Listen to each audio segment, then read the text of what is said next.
Assalamualaikum warahmatullahi wabarakatuh. Salam sehat, sehat fisik, mental, sosial, dan spiritual.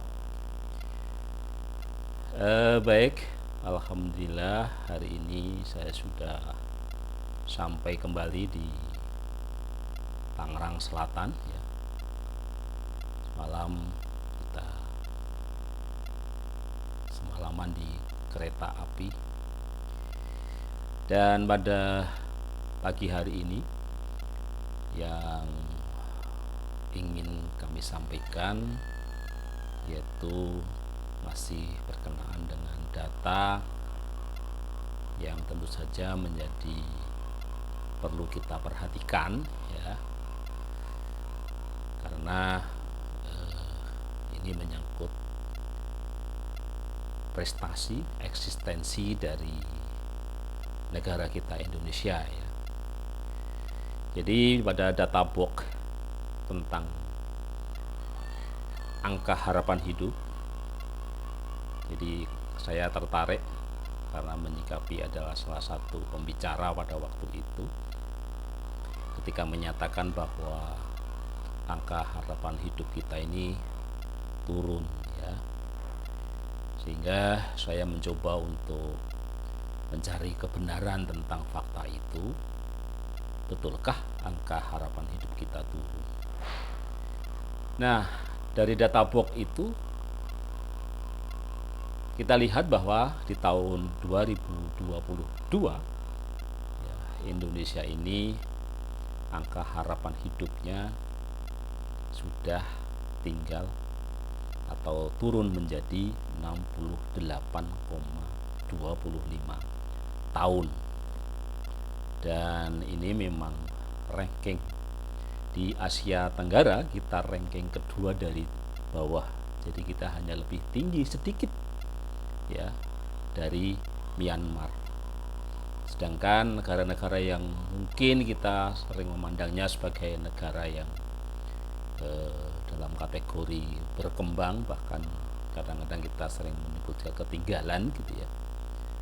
Misalnya Timor Timur, ya, ada Laos, Timor Timur, Kamboja, ya, apalagi Filipina, ya. Jadi mereka itu di atas kita, ya. Jadi Timor Leste, negara baru yang dulu bergabung dengan Indonesia, itu ternyata dari sisi angka harapan hidup di tahun 2022 itu posisinya di atas kita, ya. Apalagi kemudian kalau kita membandingkan dengan negara yang maju di Asia Tenggara, yaitu Singapura, ya. Jadi di Singapura ini angka harapan hidup pada tahun 2022 menduduki posisi yang paling tinggi, yaitu 84,13%. Kemudian disusul dengan Thailand dengan angka agak lumayan jauhnya, ya, di angka 78,68, ya. Memang kalau kita mencoba mencermati di tahun 2019, 2020, 2021, kita semua terkena pandemi. Tapi yang terkena pandemi kan juga bukan Indonesia, ya, tetapi di seluruh dunia, ya. Jadi ada data yang lain, ya, di Indonesia ini, ya, pandemi pada tahun 2019, ya, angka harapan hidup kita itu pada posisi 71,7 tahun.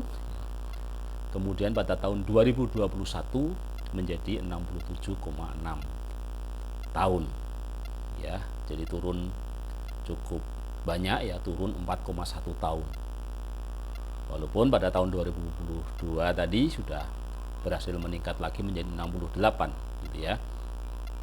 Tetapi juga yang perlu kita perhatikan bahwa ternyata turun 4,1 tahun itu adalah cukup tinggi, ya, karena angka di seluruh dunia, kalau kita bandingkan angka seluruh dunia itu hanya turun 1,4 tahun. Jadi kita bisa melihat betapa posisi kita memang turunnya sangat jauh. Jadi ini tentu saja menjadi bahan perhatian ya. Kemudian juga menjadi koreksi ya, jika ada banyak para pejabat ya, terutama yang terkait dengan hal ini, seringkali masih menyatakan bahwa angka harapan hidup kita masih tinggi ya. Nah, kalau kondisi kedepannya itu tentu saja sekarang kita ada polusi, ada segala macam perubahan gaya hidup ya, itu bukan tidak mudah ya untuk menaikkan lagi angka harapan hidup kita gitu ya. Nah, apa sih penyebabnya dari angka harapan hidup yang rendah tadi? Ini ada minimal ada 4 sebab yang harus kita lihat, nanti bisa kita uraikan di kemudian hari, tetapi kita sebutkan saja. Yang pertama adalah masalah nutrisi. Jadi kita bisa melihat bagaimana penduduk kita ini mengkonsumsi makanan-makanan yang bergizi ya, itu tentu saja ini juga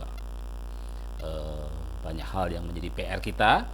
Kemudian juga masalah kualitas pelayanan kesehatan kita ya, walaupun kita sudah ada BPJS ya. Kemudian juga kualitas lingkungan kita ya, tadi kita sebut ada polusi udara ya, belum lagi dengan konflik-konflik akhir-akhir ini itu yang juga sangat terkait dengan kerusakan-kerusakan lingkungan. Dan yang terakhir penyebabnya tentu saja adalah adanya perubahan gaya hidup di masyarakat.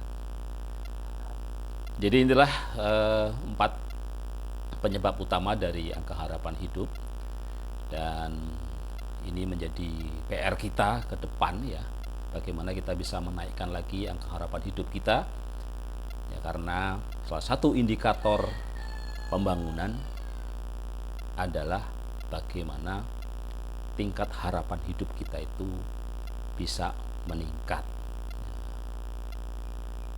minimal tetap ya.